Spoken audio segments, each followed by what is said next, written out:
C'est les jeux de rôle qui m'ont amené où je suis aujourd'hui. Quand j'avais 14 ans, j'ai été introduit au jeu de rôle et ça a vraiment été une révolution pour moi parce que j'étais capable, à partir de ce moment-là, de me dire « je suis pas Thomas, je suis un vampire de 50 ans ».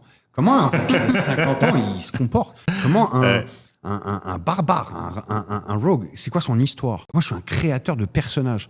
Et j'ai joué pendant des années, des milliers d'heures de jeux de rôle dans une cave au lieu d'aller sortir quand j'avais 17 ans et que tout le monde allait en club. Non, moi j'allais jouer à Donjons et Dragons et jouer au skateboard. Et j'aurais changé mon samedi soir pour rien au monde. Et moi, mon but, c'est de donner justement cette capacité créative, que ce soit dans nos jeux de société, dans nos jeux de rôle ou dans ce qu'on veut faire, de donner cette possibilité de dire tu peux être créatif, ça va changer ta vie, ça va te permettre de découvrir une partie de toi. C'est pas réservé pour une élite ou une autre partie. Tu peux le faire à ton niveau et tu peux bien le faire. Et plus j'ai l'impression qu'on donne ce pouvoir aux joueurs de dire choisis ton histoire, deviens cette histoire, incarne et interprète cette histoire, plus je trouve que l'expérience utilisateur du joueur est bonifiée. Donc cette trace, moi, ce serait plus au niveau de Flyos de faire des jeux que j'ai envie de faire parce que je continue à le faire.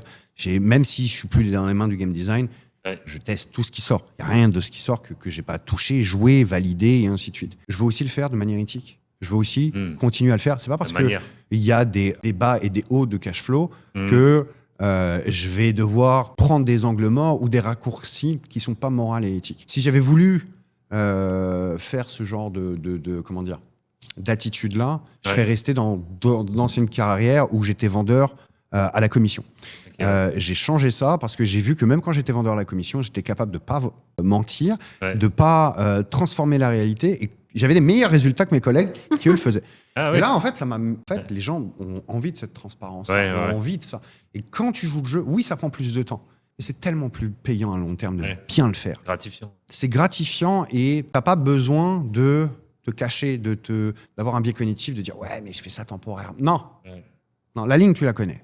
Ta ligne morale, ta ligne philosophique, stoïque, peu importe le dogme dans lequel tu mets tes valeurs, respecte-les. Tu peux très bien faire du business et être créatif et te développer là-dedans sans te compromettre. Et si ce soir, il y a quelqu'un qui nous écoute et qui justement se pose cette question-là, je veux lui dire ça.